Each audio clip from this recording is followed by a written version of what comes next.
dia meneteskan air mata.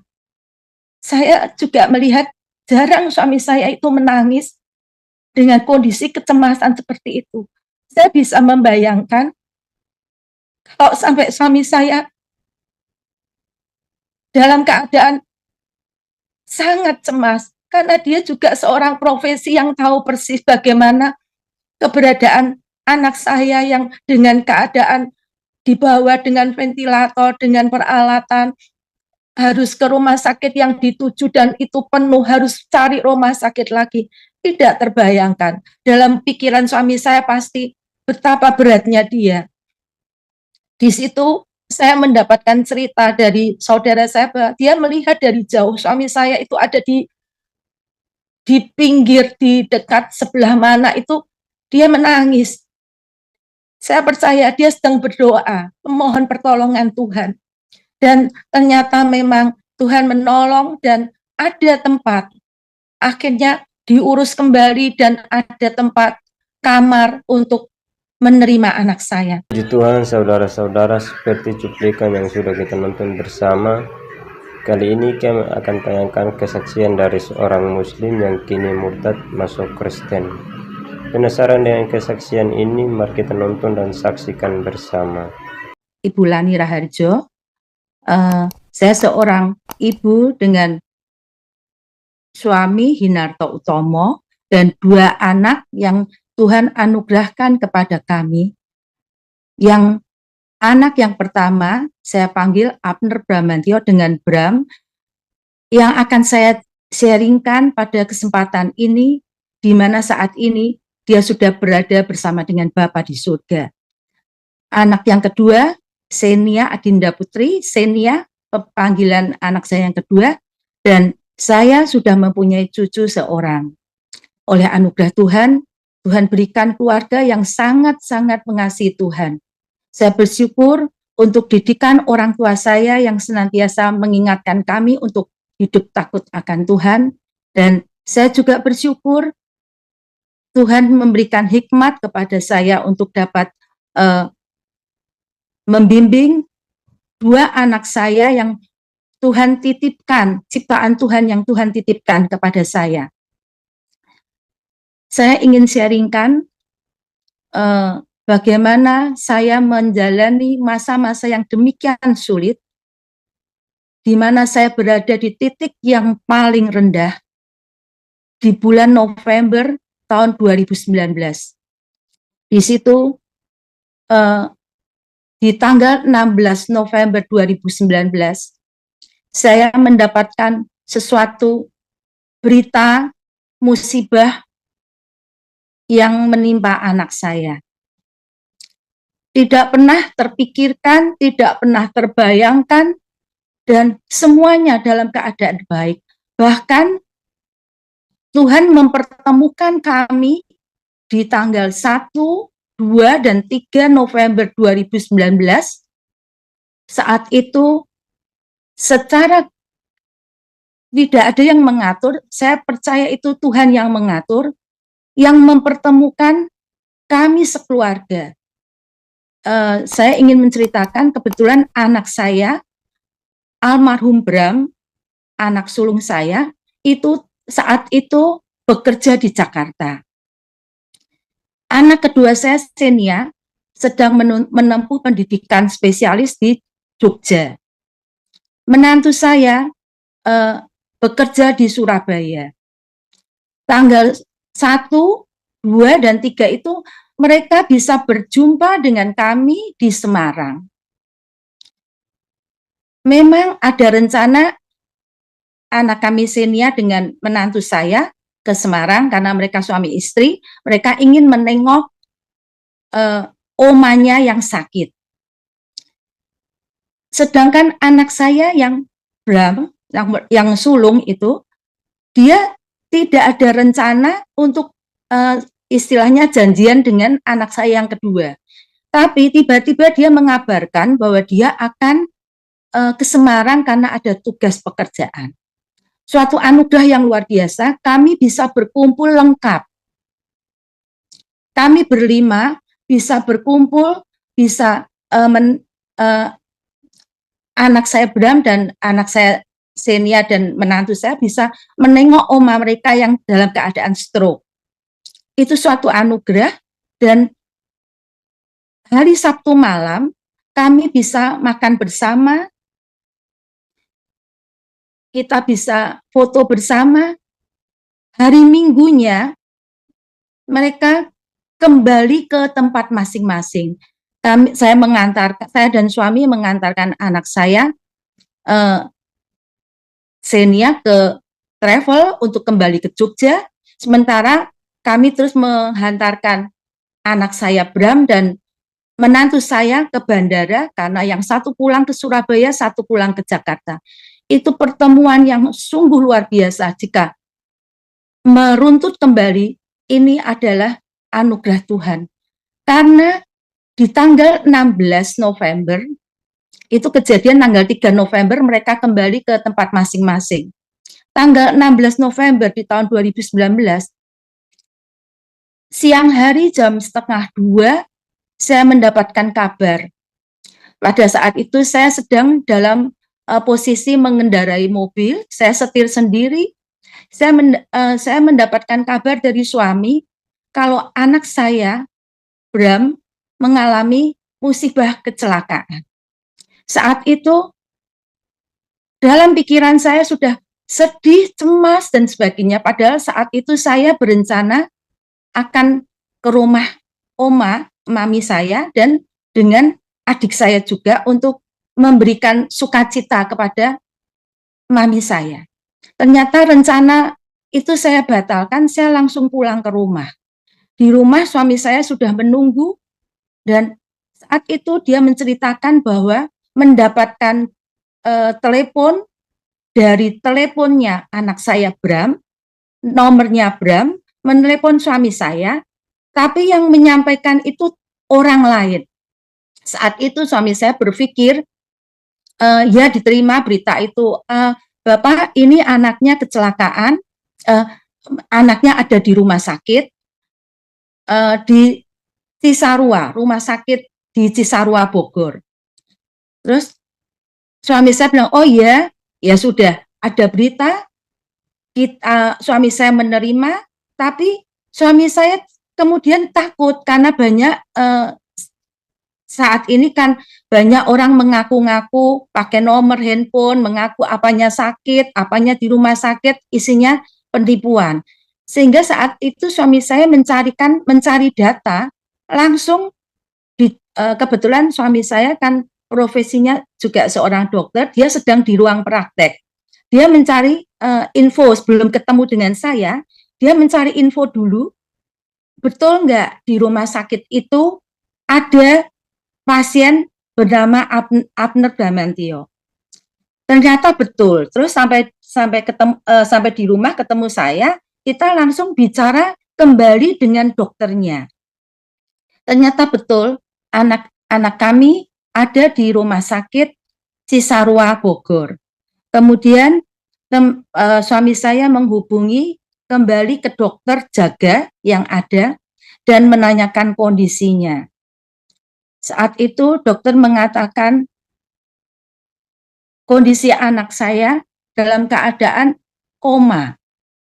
Kami begitu terkejut karena kami nggak menyangka bisa terjadi sedemikian. Kemudian saat itu dokter sempat mengatakan sempat berhenti sejenak dengan dilakukan CPR, ya, jadi untuk supaya gerakan jantung lagi itu. Ternyata bisa, tapi kondisi tidak sadar. Terus ada kesempatan suami saya juga bicara dengan teman anak saya yang menghubungi suami saya melalui handphone anak saya itu. Terus diterangkan kejadian yang sesungguhnya terjadi. Ternyata anak saya saat itu mengalami kecelakaan musibah. Saat itu anak saya bersama dengan teman-temannya, ini cerita dari teman anak saya, mengalami kecelakaan pada saat hari Sabtu itu ada acara kantor di Taman Safari Cisarua Bogor. Jadi dengan rombongan begitu banyak, saat itu anak saya di kendaraan shuttle mau beralih ke tempat bagian yang lain. Menurut temannya, menaiki kendaraan shuttle itu kondisinya jalanan menanjak, akan ke daerah Panda ya, melihat panda katanya. Itu acara kantor sudah selesai. Terus mereka menceritakan bahwa pada saat itu anak saya memang memegang kamera dengan posisi berdiri membelakangi sopir untuk mengabadikan teman-temannya.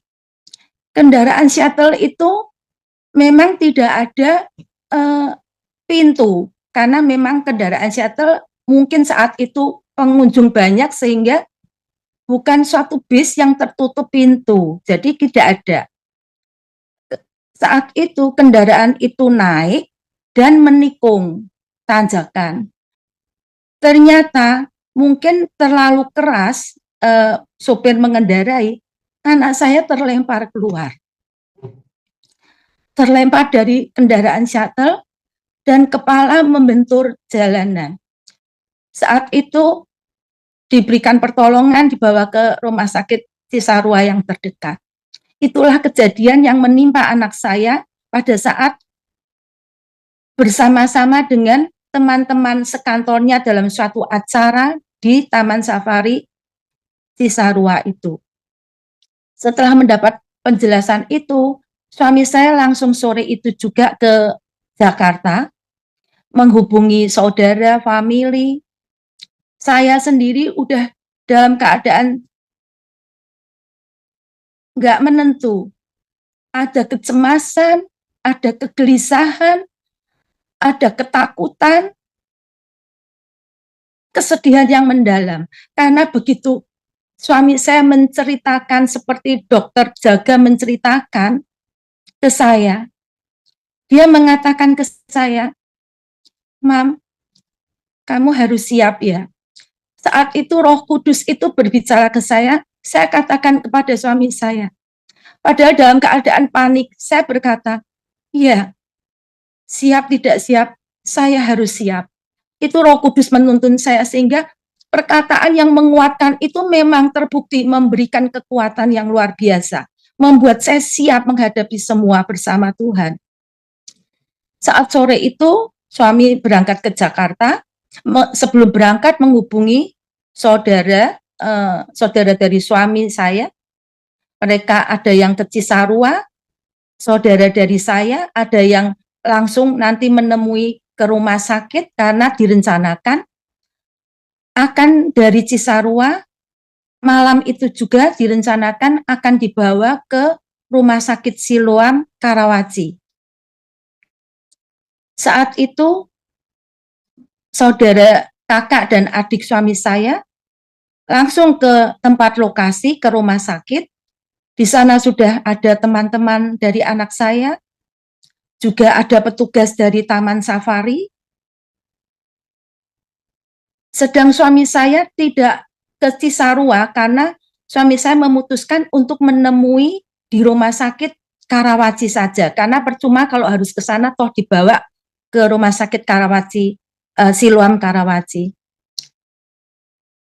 Malam itu akhirnya diputuskan dibawa ke rumah sakit Siloam Karawaci dengan pertimbangan oleh saudara-saudara bahwa di rumah sakit Siloam Karawaci itu ada Profesor Dr. Eka yang memang spesialis untuk bedah syaraf. Kami masih mengharapkan suatu mujizat kesembuhan yang dari Tuhan dengan perawatan yang lebih baik, karena memang di Cisarua itu kan rumah sakit daerah, mungkin keterbatasan peralatan. Pada saat perjalanan akan dipindahkan ke Jakarta, itu harus menunggu alat mobil yang dengan ventilator yang cukup lama persiapannya, dan akhirnya dibawa sampai ke rumah sakit Siloam. Di sana suami saya sudah menanti, bersama dengan saudara, dengan kakak saya. Tapi sampai di rumah sakit Siloam, suami saya menghubungi pihak rumah sakit bagian administrasi, mengatakan bahwa kamar itu penuh, tidak ada. Padahal itu kondisi anak saya sudah dalam perjalanan menuju rumah sakit Siloam, karena memang info pertama ada tempat. Ada tempat karena sudah mendapatkan bantuan dari salah satu pendeta, teman dari kakak suami saya, adik dari suami saya.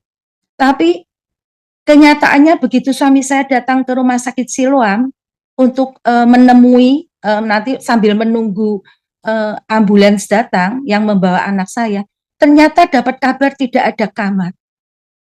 Di situ suami saya merasa sangat terpuruk. Dia tidak bisa membayangkan anaknya akan dibawa kemana lagi, sementara saya memutuskan berangkat ke Jakarta itu Minggu pagi. Karena saya harus tidak bisa meninggalkan rumah saat itu, karena saya harus tunggu anak saya yang dari Jogja datang dulu ke Semarang, sementara saya di Semarang di rumah kan sendiri. Sehingga tidak bisa mendadak saya ikut suami saya. Saya pikir suami saya biar memberesin dulu, saya Minggu pagi ke sana. Sambil menunggu anak saya, ambulans yang membawa anak saya sampai ke Siloam, itu suami saya dalam keadaan yang sangat-sangat cemas. Sampai saudara dari saya mengatakan melihat suami saya ada di pojokan sambil menunggu kabar ada kamar atau tidak. Itu dia meneteskan air mata. Saya juga melihat jarang suami saya itu menangis dengan kondisi kecemasan seperti itu. Saya bisa membayangkan kalau sampai suami saya dalam keadaan sangat cemas, karena dia juga seorang profesi yang tahu persis bagaimana keberadaan anak saya yang dengan keadaan dibawa dengan ventilator, dengan peralatan, harus ke rumah sakit yang dituju dan itu penuh, harus cari rumah sakit lagi. Tidak terbayangkan. Dalam pikiran suami saya pasti betapa beratnya dia. Di situ saya mendapatkan cerita dari saudara saya bahwa dia melihat dari jauh suami saya itu ada di pinggir, di dekat sebelah mana itu dia menangis. Saya percaya dia sedang berdoa, memohon pertolongan Tuhan. Dan ternyata memang Tuhan menolong dan ada tempat.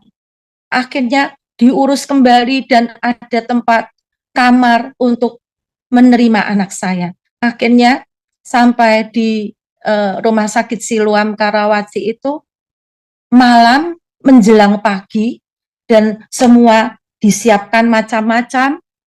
Akhirnya masuk ke ruang ICU dini hari, pagi-pagi. Dan di situ saya mendengar kabar sudah bisa mendapatkan kamar, saya bersyukur. Besoknya pagi hari saya ke gereja terlebih dahulu, di situ saya dan anak saya pagi ke gereja dulu, saya mau menyampaikan isi hati saya kepada Tuhan. Tuhan, saya akan ke Jakarta melihat kondisi anak saya yang dikatakan dalam keadaan koma dan sudah memakai ventilator. Saya dalam kebaktian itu, saya menangis. Saya mencurahkan isi hati saya kepada Tuhan. Saat itu saya ke gereja bersama anak saya. Di situ seluruh jemaat mendoakan kami dan saya percaya kekuatan yang luar biasa Tuhan berikan kepada kami sekeluarga. Setelah dari gereja, langsung saya diantar oleh anak saya ke bandara, sementara anak saya baru ke Jakarta hari Senin. Saya ke Jakarta setelah dari gereja, langsung ke Jakarta dan sampai di rumah sakit, saya diizinkan masuk di ICU. Di situ hati saya remuk. Saya melihat anak saya dengan wajah yang begitu polos, tidak ada luka, bersih dengan mata yang tertutup, wajahnya begitu polos. Saya menangis pada Tuhan, hati saya hancur. Saat itu saya berkata kepada Tuhan, Tuhan, kalau boleh, saya meminta kepada Tuhan, berikan nafas hidup pada anak saya dengan seluruh organ tubuh yang sempurna. Saya jamah itu kepala sampai dengan kaki. Tapi saya terus berdoa juga menyatakan kepada Tuhan, tapi biarlah kehendak Tuhan yang jadi, bukan kehendak saya. Karena saya tahu Tuhan pasti memberi yang terbaik untuk anak saya. Setiap kali ada kesempatan saya bisa masuk di ruang ICU, saya bisikan ke anak saya, dan saya memuji Tuhan, saya menangis, menyembah Tuhan. Saya berdoa senantiasa menjamah anak saya. Saya selalu katakan, kalau boleh Tuhan, saya minta anak saya diberi nafas hidup dengan seluruh organ tubuh yang sempurna. Tapi jadilah menurut rancanganmu, karena aku tahu rancanganmu itu sangat terbaik, sangat indah untuk anak saya dan kami semua. Itu yang selalu saya doakan. Kemudian hari Minggu itu banyak saudara-saudara, teman-teman, khususnya semua teman Bram, anak saya Bram itu memang begitu mengasihi Tuhan. Saya sangat bersyukur. Saya diberi Tuhan titipan yang baik, anak-anak yang baik. 2 anak saya baik. Mereka juga sungguh mengenal Tuhan secara mendalam sejak mereka masih muda. Banyak teman-teman dari gereja, dari pelayanan, anak saya kuliah di BINUS waktu itu, waktu kuliah dulu, tapi anak saya sudah lulus dan sudah kerja lama di Jakarta. Karena anak saya saat itu waktu musibah terjadi berumur 33 tahun. Di situ saya merasakan support yang luar biasa dari teman-teman anak saya, dari famili, saudara-saudara, bahkan dari hamba-hamba Tuhan, pendeta yang saya kenal maupun saya tidak kenal. Mereka datang mendoakan. Hari Minggu itu, waktu awal saya melihat kok tidak ada hamba Tuhan yang datang. Saya merasa begitu. Tapi terus saya menyampaikan kepada sahabat saya, saudara saya, saudara suami, kalau bisa ada yang mendoakan, karena jujur saya orang Semarang. Di Jakarta saya tidak ada banyak kenalan. Tapi ternyata Tuhan dengar, Tuhan kirimkan hamba-hamba Tuhan mendoakan anak saya, memberikan kekuatan kepada kami. Dan saat itu sampai dengan Minggu malam banyak silih berganti saling support doa. Dan akhirnya Senin pagi baru Profesor Eka itu datang untuk memeriksa anak saya karena hari Minggu dia cuti. Saat Minggu pagi kami diundang ketemu dengan Dokter Eka.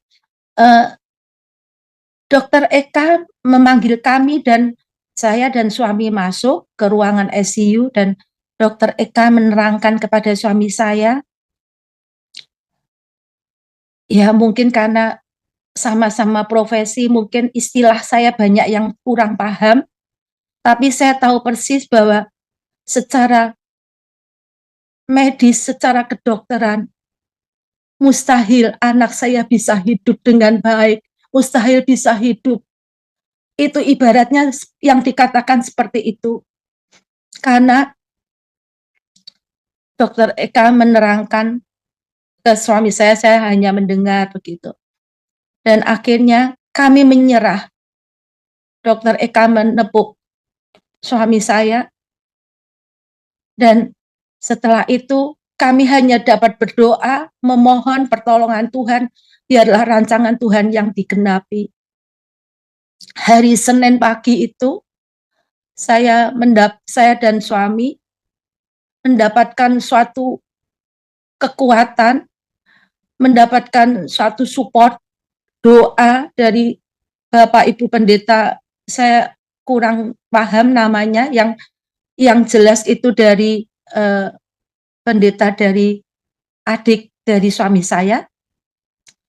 Mereka mempersiapkan kami berdua untuk bisa menerima apa yang Tuhan izinkan terjadi yang terjelek di depan kami. Mempersiapkan kami untuk kami bisa menerima dengan mengucap syukur. Itu luar biasa. Di situ pada saat kami diberi satu ayat, kami didoakan. Di situ ada jambahan Roh Kudus yang membuat saya nggak kuat. Saya menangis. Saya berkata kepada Tuhan di dalam hati saya, Tuhan, saya siap apapun itu. Saya siap. Kemudian silih berganti sampai dengan anak saya yang Nia, itu Senia, datang siang, masuk ke ruang ICU. Di situ saya mengantarkan anak saya. Saya melihat anak saya, dia melihat kakaknya dengan sedih, dengan tangis. Di situ hati saya kembali hancur. Saya kembali melihat adik dari Bram yang menangis, melihat kakaknya dalam keadaan tidak berdaya, wajah yang polos, wajah yang tidak ada kesakitan, seperti tidur. Hati saya hancur, saya menyembah Tuhan kembali.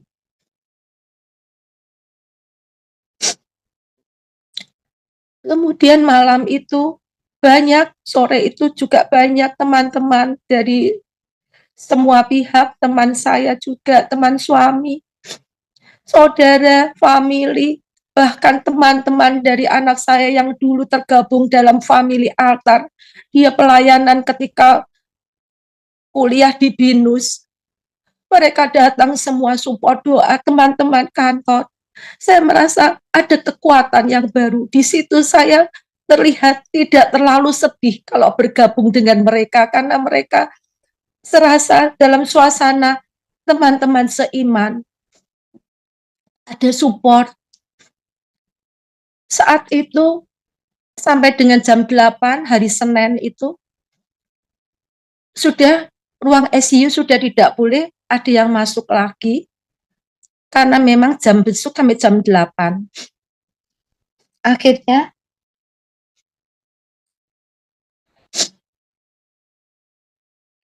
Akhirnya ada beberapa teman yang masih kepingin melihat anak saya, karena mereka sepelayanan, karena mereka mungkin lama nggak bertemu karena sudah berpisah, kerja masing-masing di berbagai tempat.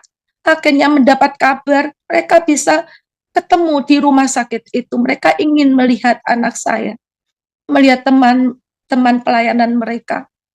Akhirnya dokter jaga mengizinkan masuk, tapi ya saya bersyukur posisi anak saya itu kamarnya di ujung dekat pintu, jadi tidak mengganggu pasien yang lain.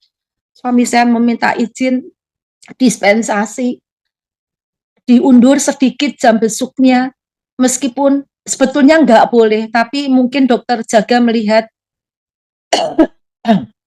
ada belas kasihan. Akhirnya diperbolehkan, dan akhirnya teman-teman itu sudah selesai menengok, akhirnya sebagian pulang, dan kami tetap menanti di situ menunggu kabar. Dan saat itu kami memutuskan malam akan diberikan tumpangan oleh teman anak saya yang dulu sepelayanan juga kakak kelasnya yang dulu di BINUS, memberikan tumpangan kepada kami di rumah kosnya yang sangat dekat dengan rumah sakit Siloam Karawaci, tinggal 3 menit atau 5 menit jalan. Tapi kami izin dulu ke dokter apakah boleh kami di sana untuk beristirahat, karena suami melihat saya untuk istirahat di rumah sakit itu kayaknya tidak memungkinkan untuk ruang tunggunya. Jadi dokter mengatakan, oh enggak apa-apa, dekat sekali, nanti kalau ada apa-apa langsung dihubungi. Jadi kami merasa nyaman, hanya 3 menit atau sampai 5 menit. Dokter bilang enggak apa-apa, nanti kalau ada sesuatu pasti kita hubungi segera. Kita sampaikan lokasi tempat kita. Puji Tuhan, dokter jaga juga support, baik, petugas juga baik. Dan jam 11 malam itu kami masih menunggu, ternyata kondisi anak saya semakin menurun, dan saat itu jam 11 malam lebih beberapa menit, kami dipanggil untuk masuk ke ruang ICU karena dikabarkan anak saya kondisi semakin drop. Terus saya, suami, anak saya, Xenia masuk, beberapa teman, sahabat dari anak saya, juga ada saudara, kami masuk. Di situ saya melihat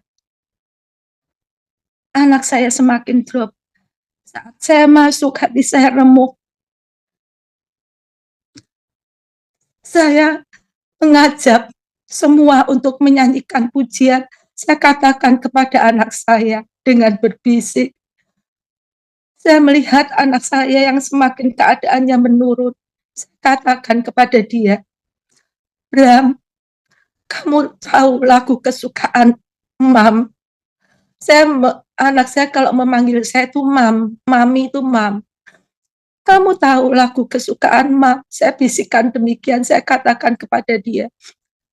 Terus saya katakan lagi, yuk kita nyanyi semua lagu kemurahan-Mu lebih dari hidup.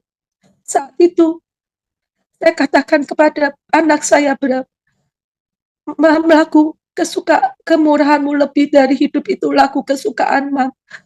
Mam nyanyi, kita nyanyi semua, yuk nyanyi. Saya ajak semua yang ada saat itu di dalam ruang ICU menyanyikan pujian penyembahan kemurahan-Mu lebih dari hidup. Kemurahan-Mu lebih dari hidup. Kemurahan-Mu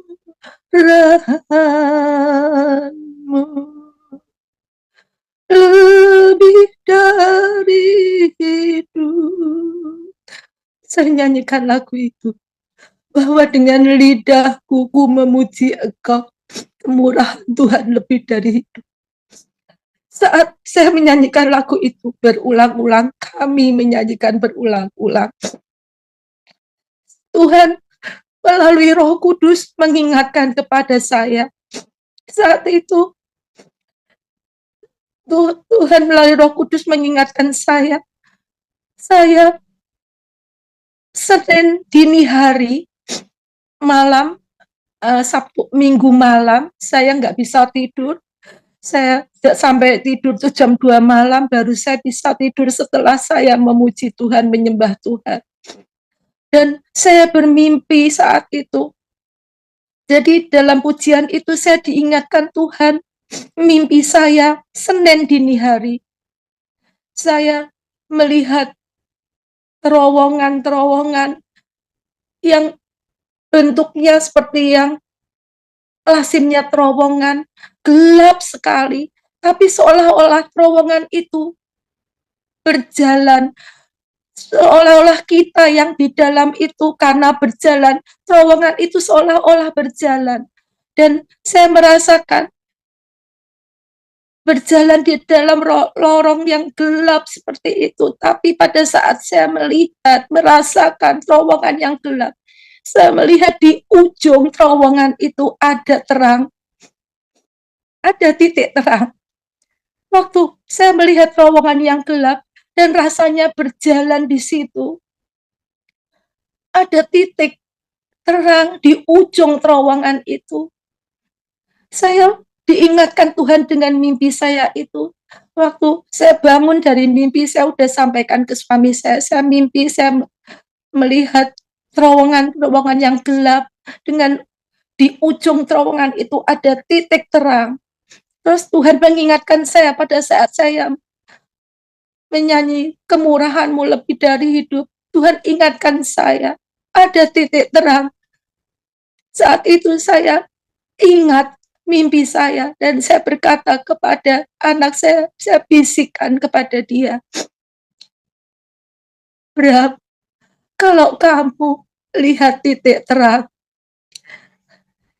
itu Tuhan Yesus, Kak. Saya katakan, saya memanggil anak saya Bram itu kakak, Kak. Itu Tuhan Yesus, Kak. Titik terang itu, ada cahaya titik terang itu Tuhan Yesus. Tuhan Yesus ada di sini, Kak.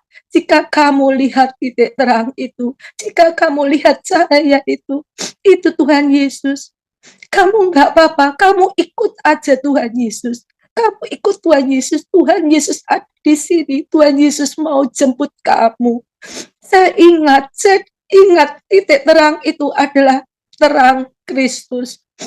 Tuhan ingatkan saya melalui Roh Kudus yang dalam penyembahan saya. Tuhan ingatkan itu. Sehingga saya bisa mengantarkan anak saya. Saya memastikan titik terang itu ada. Tuhan Yesus itu ada di sini, di situ, di ICU itu, di ruang dekat dengan anak saya. Saya katakan dengan berbisik kepadanya, ikut Tuhan Yesus, Kak.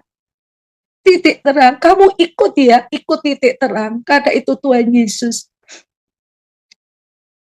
Mam, kami semua sangat mengasihi kamu, mengasihi Bram.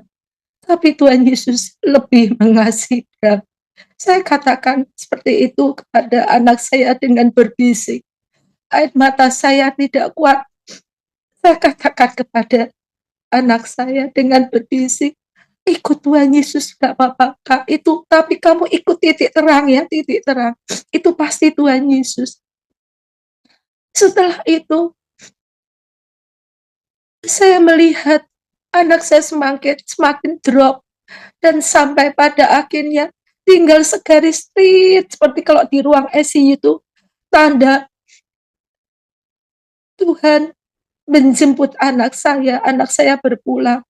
Peralatan-peralatan yang tertera di sana sudah berhenti semua. Di situ saya percaya anak saya menyudahi sampai garis finish. Dia mengikuti Tuhan Yesus, titik terang, cahaya terang, di mana dia sudah dijemput oleh Tuhan Yesus sendiri. Itu keyakinan saya. Saat itu setelah selesai anak saya berpulang, kami disuruh keluar karena peralatan akan dicabut semua. Kami diizinkan keluar. Setelah itu selesai semua, mungkin alat-alat dicabut dan sebagainya. Kami dipanggil kembali dan di situ kami masuk bersama-sama kembali dengan rombongan yang ada. Saat itu saya menyampaikan ke teman anak saya yang dulu teman SMA yang dulu satu persekutuan Kristen, siswa Kristen ya, waktu SMA, saya katakan pada dia, kamu yang berdoa ya, karena saya sudah merasa banyak yang sudah saya sampaikan kepada Tuhan. Terus akhirnya teman anak saya yang berdoa saat itu memimpin berdoa, dan akhirnya selesai semuanya, kami keluar dari ruang ICU, kami menghubungi semua pihak, akhirnya kami mengurus semua untuk keberangkatan anak kami Selasa pagi yang akan dibawa ke Semarang dengan ambulans. Karena kami tinggal di Semarang, anak-anak kami juga lahir di Semarang, jadi dari Jakarta dibawa ke Semarang. Di Senin malam itu, setelah selesai semua persiapan, sampai dengan Selasa dini hari, Saya tidak bisa tidur. Di situ saya seperti hati saya hancur. Saya nggak bisa berbuat banyak. Pikiran saya kacau. Tapi Tuhan itu luar biasa. Di situ Tuhan itu kirim seorang teman anak saya yang menyampaikan pesan melalui WhatsApp, ikut merasakan empati, simpati, rasa duka atas meninggalnya anak saya.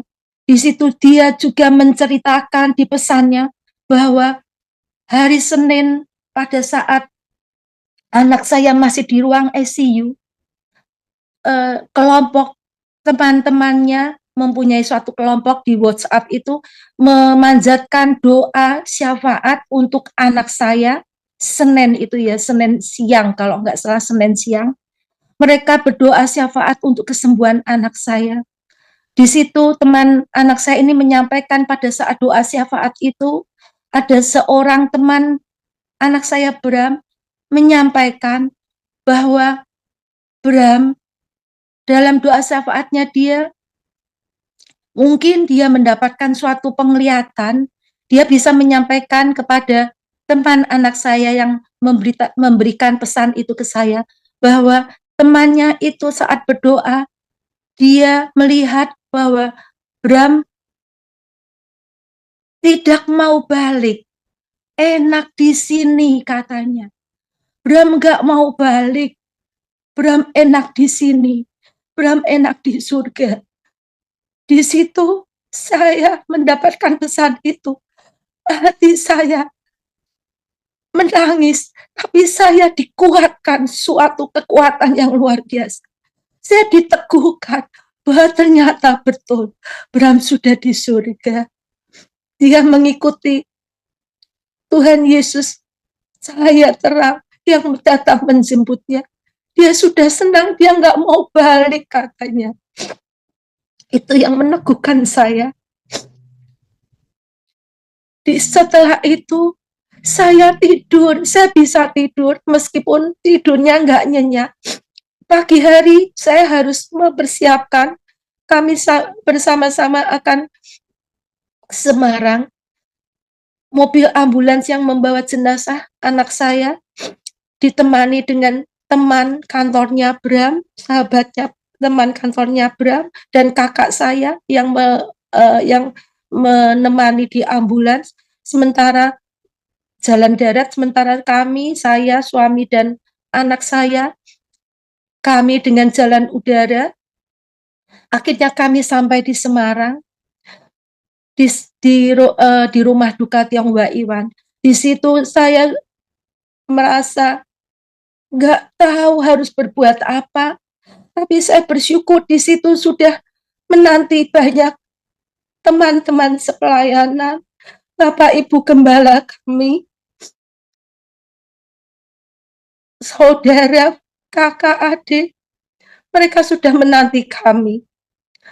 Saya saat itu nggak fokus untuk ini nanti mau gimana, ini mau gimana, tapi saya bersyukur mempunyai kakak, adik, kakak ipar yang membantu kami juga, Bapak Ibu Gembala kami yang saat itu menemani kami. Luar biasa. Dan sampai akhirnya karena saya nggak fokus, akhirnya saya dibantu dengan segala macam persiapan. Dan saya juga harus ada suatu beban menyampaikan berita kepada oma dari anak saya Bram yang keadaannya sakit, yang dia merasa Bram itu cucu kesayangan. Saya harus menyampaikan bahwa cucunya telah berpulang.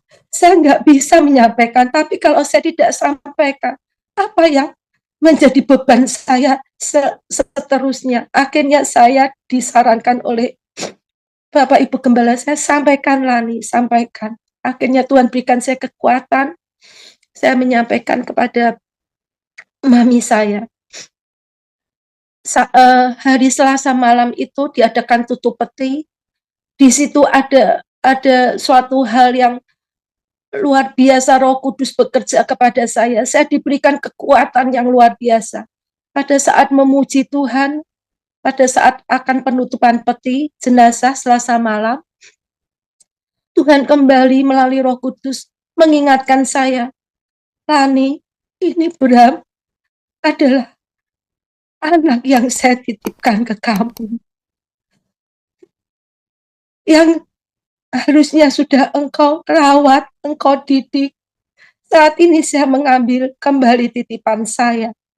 Di situ saya juga merasa saya akan sampaikan kepada Tuhan, ya Tuhan, saya kembalikan kepada Tuhan itu di dalam pikiran saya melalui Roh Kudus yang berbicara ke saya.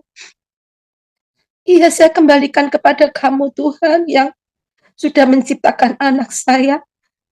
Saya sudah mengembalikan ciptaanmu, anugerah yang terindah yang Tuhan berikan kepada saya. Saya sudah merawatnya Tuhan, saya sudah mendidiknya Tuhan, saya sudah memberikan dia bekal untuk mengenal Engkau. Sampai dengan saat terakhirnya dia dalam keadaan setia. Saya merasa bisa berdialog dengan Tuhan yang memberikan kekuatan kepada saya melalui hati saya. Di situ Tuhan berikan kekuatan kembali ke saya, sehingga saya juga heran pada saat peti ditutup, jenazah ditutup, suami saya memberikan suatu kata-kata pengantar, sambutan, sharing. Saya berdiri di sampingnya. Saya sudah tidak menangis lagi. Saya sudah diberikan kekuatan yang luar biasa dari Tuhan. Sampai kalau ada teman melihat saya, mereka tidak membayangkan saya kok bisa kuatnya seperti itu. Karena Tuhan sumber kekuatan saya. Saya bisa berbicara langsung dengan Tuhan melalui hati nurani saya dengan kuasa Roh Kudus. Saya bisa berdialog, Tuhan, ini ciptaan, saya serahkan kembali kepadamu. Karena Tuhan sudah izinkan saya dititipi 33 tahun. Saya bersyukur sekali, anak saya peka mendengar suara Tuhan sampai dengan dia tidak mendapatkan jodoh, belum mendapatkan jodoh, karena dia peka setiap kali dia dekat dengan seorang gadis, dia selalu bertanya kepada Tuhan. Bahkan Tuhan jawab tidak, dia menurut tidak. Sampai dengan terakhir, dia belum menikah karena Tuhan berbicara kepada dia, tidak. Saat dia mendoakan pasangan teman dekatnya, kami sudah sangat setuju, senang dengan anak itu. Tapi pada saat dia berdoa, Tuhan berkata tidak. Dia berkata, Mam, Tuhan, saya sudah berdoa, Tuhan jawab tidak. Mam, jangan doa spesifik lagi ya dengan nama itu. Begitu peka, saya bersyukur saya bisa menyerahkan kembali titipannya dengan keadaan yang baik. Itulah kekuatan dari saya. Dan saya lanjutkan sharing saya pada saat di rumah duka, ada teman yang datang, semua datang, dan ada yang melayat hari Rabu pada saat melayat ada famili dari saudara ipar, dia seorang pelayan Tuhan juga. Pada saat dia berbicara dengan saya juga nggak tahu, itu memang cara Tuhan yang luar biasa memberikan saya suatu kekuatan yang luar biasa, meyakinkan saya bahwa anak saya itu sudah di surga, karena dia pada saat itu berbicara ke saya. Dia menyampaikan bahwa pada saat mendengar kabar kalau anak saya mendapatkan musibah kecelakaan, dia berdoa, dalam doanya dia melihat anak saya berada di dua pilihan, katanya. Tetap di sini atau pulang. Pilihannya dua, tetap di sini atau pulang. Jadi pemilih di surga atau kembali ke bumi. Mungkin artinya seperti itu. Pada saat dia ngomong begitu, saya sampaikan pesan dari teman Bram yang menceritakan melalui WhatsApp-nya itu, saya sampaikan ke pelayan Tuhan ini yang menyampaikan penglihatannya kepada saya.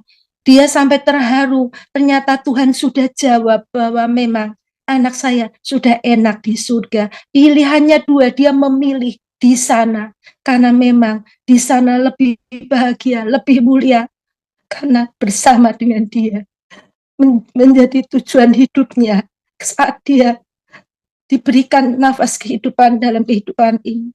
Pada saat pemakaman semuanya berjalan lancar. Saya bersyukur banyak support dari banyak pihak. Saya mengucapkan terima kasih kepada semuanya tak terhingga. Bapak Ibu Gembala kami, sekarang Bapak Gembala kami yang juga sudah almarhum, sudah di surga, juga untuk saudara seiman, untuk saudara kandung dengan keluarga, saudara ipar, saudara suami saya dengan keluarga, dan semua sanak saudara, teman, sahabat, anak saya. Bahkan mungkin saya sendiri nggak tahu itu siapa, mereka datang. Itu suatu kekuatan yang luar biasa. Dan satu hal yang membuat saya kuat karena Tuhan sumber kekuatan saya. Memang kalau dilihat secara kasat mata, setiap pagi saya berangkat bekerja, saya biasa saja. Orang melihat saya, kelihatan saya kuat. Tapi setiap malam setelah setelah kejadian musibah itu, sampai dengan anak saya meninggal, saya tidak bisa tidur setiap malam. Saya baru bisa tidur setelah malam hari saya menyembah Tuhan, saya worship, saya menyembah, memuji Tuhan. Saya bersyukur ada YouTube, ada worship lagu-lagu. Saya mendengarkan itu. Saya masuk dalam penyembahan. Di situ saya merasakan setiap malam menjelang pagi, akhirnya jam 2, setelah saya merasakan damai sejahtera yang mengalir melalui penyembahan pujian saya kepada Tuhan, saya bisa tidur. Bangun pagi saya sehat, segar kembali. Itu berjalan sampai dengan bulan Desember, tanggal 25 Desember. Tanggal 25 Desember, setelah acara kebaktian di gereja Natal, kebetulan anak saya dan menantu saya juga ke Semarang, kami merayakan Natal bersama. Saya sedih sekali di hari itu, karena saat di bulan November, saat anak saya datang, tanggal 1 sampai dengan 3 November datang, dia mengatakan akan Natalan, libur Natalan dan Tahun Baru di Semarang bersama kami. Ternyata dia tidak bersama kami. Di situ saya sedih sekali. Pada saat pulang dari acara Natal dan malam hari kembali saya nggak bisa tidur. Di malam hari itu kembali saya memuji Tuhan, menyembah Tuhan. Saya panjatkan pujian penyembahan worship kepada Tuhan. Di situ baru saya bisa tenang, bisa tidur. Di situ pada saat saya menyembah Tuhan, saya seperti dalam pejaman mata saya melihat Tuhan memperlihatkan sesuatu yang belum pernah saya bayangkan. Sebelum saya melihat itu, saya sebelum masuk penyembahan, Tuhan kayak memutarkan film dari sejak anak saya lahir sampai balita, sampai remaja, sampai dewasa, sampai SMA. Dia melayani Tuhan dalam persekutuan siswa Kristen, sampai dia mahasiswa di BINUS, dia ikut dalam pelayanan. Dia ikut di gereja dengan sebagai pemuji karena dia suka memuji Tuhan. Saya membayangkan semua itu sampai dengan kami bisa pergi bersama-sama. Kami bisa menapak tilas bersama-sama di Yerusalem. Saya membayangkan saya bisa bersama-sama dengan dia terakhir kali di tanggal 2 sampai dengan tanggal 3 November. Bersama dengan keluarga inti kami berlima. Itu suatu anugerah yang luar biasa, dan pertemuan kami bersama yang terakhir. Itu semua seperti role film. Dan saat itu saya menyembah Tuhan. Kemudian Tuhan memperlihatkan kepada saya. Di situ saya melihat ada pembaringan yang di situ sudah tidak ada lagi. Seseorang di situ tidak ada. Dan saya melihat di situ ada tangga-tangga yang naik tinggi. Di situ ada awan-awan. Kemudian saya melihat ada orang-orang yang memakai jubah bersinar. Di situ saya membayangkan seperti itu suasana surga. Di situ Tuhan memberikan pemahaman kepada saya bahwa anak saya sudah di surga bersama dengan orang-orang kudus. Dia sudah tidak ada di pembaringan yang ada di dunia ini, tapi dia sudah ada bersama dengan Tuhan. Dia lebih bahagia, lebih mulia. Di mana Tuhan Yesus berada, di situ anak saya berada. Di situ penglihatan itu meneguhkan saya. Itu luar biasa. Pagi hari membuat saya kuat, sangat kuat. Saya bisa tidur dan saya bangun pagi. Yang membuat saya bersyukur adalah setelah kejadian itu di tanggal 26, 27, 28 Desember dan sampai seterusnya, saya sudah bisa tidur dengan nyenyak. Saya tidak pernah tidur lagi sampai jam 2 malam. Tidak. Tapi Tuhan berikan saya ketenangan, kekuatan yang baru. Saya bersyukur Tuhan memberikan titipan yang demikian indah. Saya berterima kasih kepada lingkungan di mana anak-anak saya bisa mendapatkan lingkungan yang baik. Support mereka saat mereka muda di SMA, mereka boleh mengasihi Tuhan di dalam komunitas yang begitu baik. Saya bersyukur melalui kesaksian ini, saya mendapatkan kekuatan yang luar biasa dari Tuhan, karena aku tahu ya Tuhan, bahwa manusia tidak berkuasa menentukan jalannya, dan orang yang berjalan tidak berkuasa untuk menetapkan langkahnya. Kutipan ini dari Yeremia 10 ayat 23. Ya Tuhan, aku tahu bahwa manusia tidak berkuasa untuk menentukan jalannya, dan orang yang berjalan tidak berkuasa untuk menetapkan langkahnya.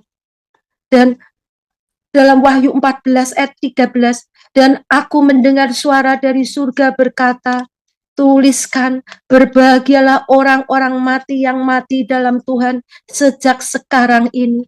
Sungguh, kata Roh, supaya mendengar, menyaksikan hari-hari kita ke depan, kita tidak tahu waktu kita. Kita harus menghargai waktu yang Tuhan berikan. Tuhan mengajarkan kita menghitung hari-hari kita untuk fokus dengan tujuan akhir hidup kita, yaitu kehidupan yang kekal. Karena kita tahu bahwa hidup kita sementara, dan hendaklah Tuhan mengajarkan kepada kita saat kita diberikan kesempatan, kita memberikan buah-buah yang harum di hadapan Tuhan. Kita boleh berada di lingkungan kita, menjadi lingkungan yang baik, menjadikan lingkungan kita lingkungan yang baik. Apapun perbuatan kita, boleh berdampak untuk sekitar kita. Karena waktu kita singkat, kita tidak tahu, begitu dekat Tuhan menjemput kita. Waktunya demikian singkat.